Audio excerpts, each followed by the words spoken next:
Aí então ele vem para Paraisópolis, ele já contou esse testemunho, Tem o isso eu quero testemunho. aproveitar, que ele foi para lá, isso eu já ouvi da parte dele, eu queria ouvir de você também. É, ele foi coordenador de grupo de oração tão jovem assim? Que acontece? Eu quero aperfeiçoar o meu violão, certo? Que eu queria aprender o violão clássico. E é o que eu faço. Quando eu caso, eu digo, não, preciso dar uma melhorada. Eu gosto muito de violão clássico, amo violão clássico. E aí eu contrato, isso nós já estamos casados, já mudamos para Paraisópolis. E eu contrato um amigo meu, chamado Luciano. Até tem um vídeo com ele no meu canal do YouTube aí. E para me dar aula. E aí eu vejo que quando eu vou ter aula, é no lugar do quarto do Frei, porque lá, essa casinha que eu comprei, só tinha um quarto, uma cozinha do ladinho do quarto e a sala que era onde ele dormia.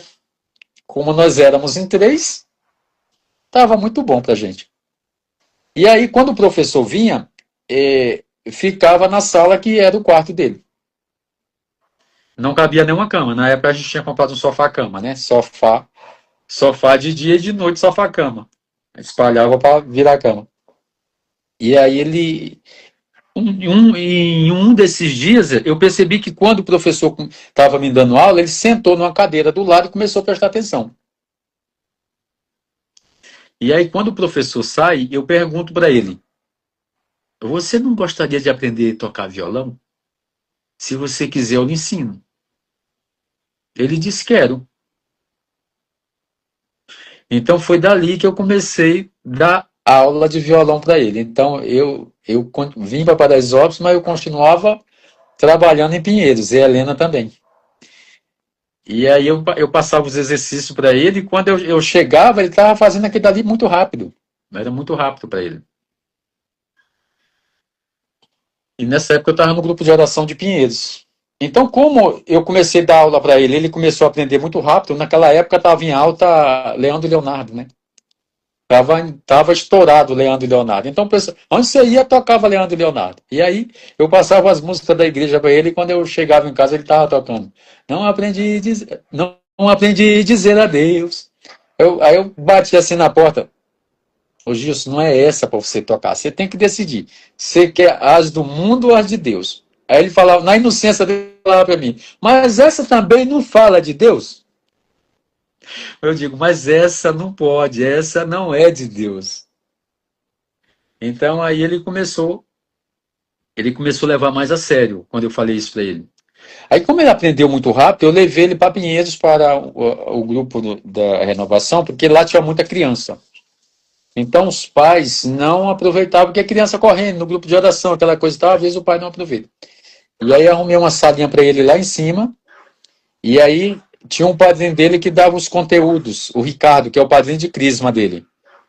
E começamos a dar uns conteúdos para ele. Então, todo sábado, ele ia lá para Pinheiros, para a casa do Ricardo, para o Ricardo dar é, a matéria para ele dar para as crianças, né? Rezar, né? Fazer uma pregaçãozinha, falar de Deus para as crianças. E aí, como ele começou a aprender muito rápido, aí aos 12 anos eu levo ele para tocar comigo, já na igreja. Aos 12 anos eu levo ele para tocar. E então, nessa época eu tinha comprado uma guitarra, como eu tinha um violão, então eu comecei a dar guitarra para ele, que eu vi que ele gostava da guitarra. Engraçado que hoje ele não gosta da guitarra, gosta do violão. E eu tenho até fotos dele tocando guitarra, eu acho que eu tenho foto dele tocando guitarra. E aí, a gente tá nos grupos de oração, e a gente decide abrir um grupo de oração em Paraisópolis, bem perto de casa, em uma garagem. Eu já pregava nesse grupo de oração, então, só que com o trabalho a gente estava chegando muito tarde. E eu vi que ele começou a se interessar muito, não é? Fez o crisma, a primeira Eucaristia, o crisma. E aí ele começou a tocar, foi coroinha. E eu digo, vamos pôr o Gilson para coordenar um grupo de oração. Só que a gente ficava por trás. O Gilson, o Frei, ele é muito tímido. As pessoas não percebem. Mas ele era muito tímido. Tímido. Tão tal que quando ele grava as músicas dele, ele dá pro Juninho gravar, porque ele não quer aparecer. Ele conta isso, né? E aí a moça do grupo falta lá um dia e ele é obrigado a cantar, porque eu não tinha chegado, porque eu canto e toco, né? E aí a gente não tinha conseguido chegar por causa do trânsito, aquela coisa e tal. E aí ele começa a cantar. E aí começa. Ele começa a cantar, se sai muito bem. E aí a gente levei ele na escola Paulo Apóstolo. Nessa época a escola Paulo Apóstolo estava muito boa aqui em Pinheiros. E eu levei ele em muitos encontros da escola Paulo Apóstolo. Ele começou a fazer escola Paulo Apóstolo, palestra com a Maria Gabriela, não é? Então ele foi pegando tudo muito rápido. Em casa a gente rezava, entendeu? Sempre fomos família de oração.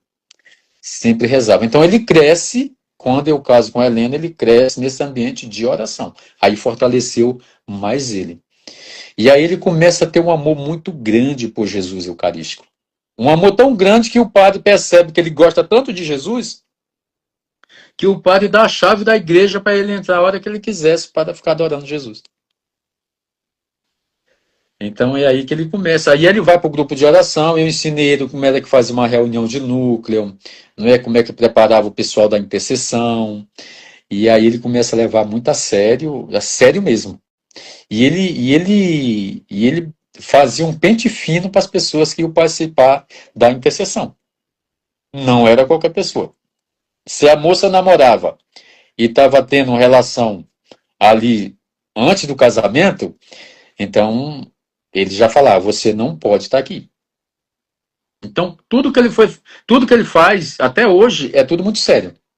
Eu costumo dizer, se uma criança convidar ele para jogar bola, uma criança, vamos lá, de 10 anos, dizer, Frei, vamos jogar bola, ele vai dizer, olha, podemos até jogar, mas é sério, não é brincadeira. Então, tudo para ele é sério. Sempre foi assim.